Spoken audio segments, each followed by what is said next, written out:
Bienvenue au GIFIC 2023 à Bordeaux. Je m'appelle Emmanuelle Vermès, je suis cardiologue au CHU d'Amiens et j'ai le plaisir de recevoir le professeur Thibaut Damy du CHU Henri Mondor à Créteil. Bonjour Emmanuelle. Nous allons discuter donc du régime hyposodé dans la prévention des décompensations cardiaques.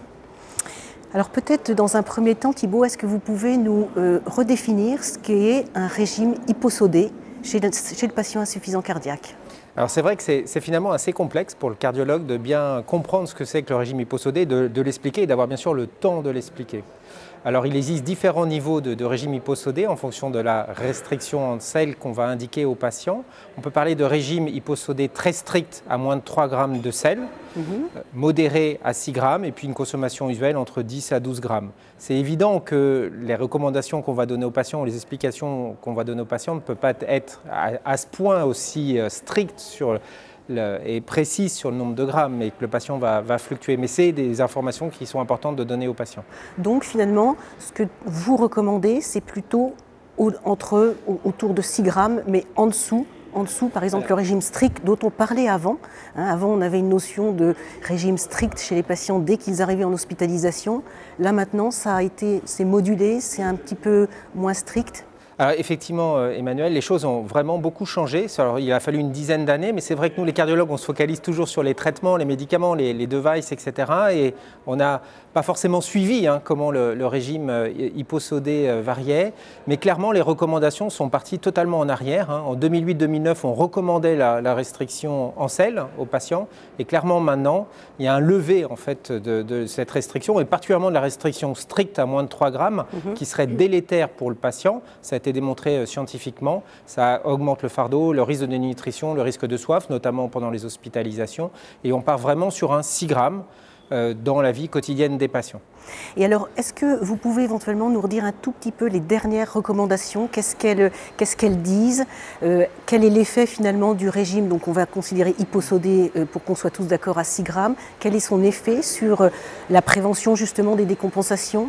Alors, les dernières recommandations donc, ont évolué il y a 2012-2021. 2021, c'est simplement une recommandation de suivre un régime pauvre en sel, donc 6 grammes, pour les patients qui sont symptomatiques en stade 3-4 de l'NYHA. Donc vraiment les patients symptomatiques et dans l'idée d'améliorer, de diminuer l'altération de la qualité de vie.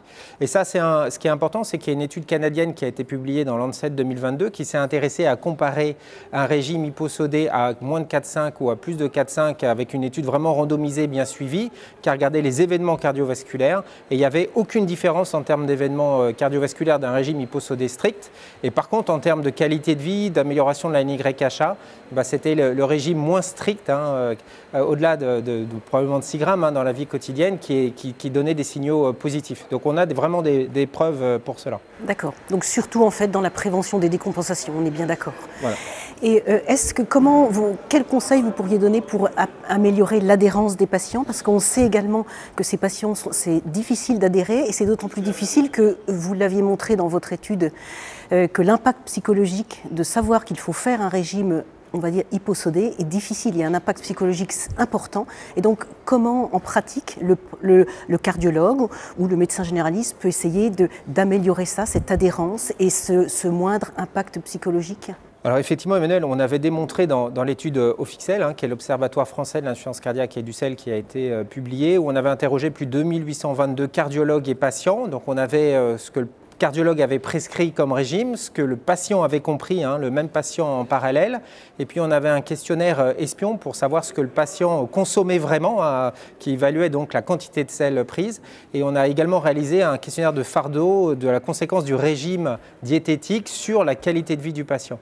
Et là, l'étude OFICSEL a été assez impressionnante, c'est de voir que finalement le patient ne comprend pas ce que le cardiologue lui dit, majoritairement, mais c'est une évidence parce que en cabinet, on n'a pas le temps d'expliquer aux patients les 6 grammes, etc., parce qu'avec tout ce qu'il y a à faire, d'où l'importance d'avoir un suivi diététique et d'avoir accès à la diététicienne et que le patient et sa famille puissent avoir les explications, notamment la personne qui cuisine dans le foyer puisse adapter l'alimentation pour être à 6 grammes.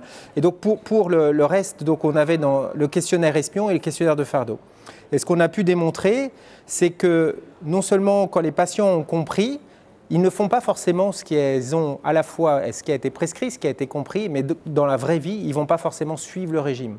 Et quand on regarde le fardeau psychologique du régime, on voit en fait que quand ils ont compris le régime, qu'ils ne le font pas, eh ben c'est là où ils ont le fardeau plus élevé. C'est-à-dire qu'il faut vraiment voir et travailler avec le patient en accompagnement thérapeutique pour bien comprendre comment l'aider, mais ne pas le punir avec le régime hyposodé et l'accompagner dans le régime hyposodé à 6 grammes, parce qu'il y a un fardeau psychologique et que ne pas le faire et avoir le fardeau, c'est vraiment la double peine pour les patients. Très bien, donc c'est vraiment le message, hein, très probablement, c'est que d'abord un régime hyposodé, pas plus que ça, et puis essayer vraiment d'inclure finalement cette prise en charge dans un parcours de soins, avec une aide très importante des diététiciennes, parce qu'il faut quand même en parler, c'est elles finalement qui ont le temps, hein, c'est ce que vous disiez, c'est elles qui ont le temps, donc vraiment l'inclure dans un parcours de soins et inclure également la personne qui est responsable de l'alimentation à la maison. Ok, merci. Est-ce que vous avez un message, peut-être quelques mots-clés à transmettre à nos confrères? Je pense, oui, 6 grammes. Voilà. 6 grammes. C'est clair que l'on voit, quand on fait de la télésurveillance notamment, l'impact hein, des excès hein, qui arrivent dans la vie courante de tous les patients. Les patients n'ont pas envie d'être malades, ont envie de vivre.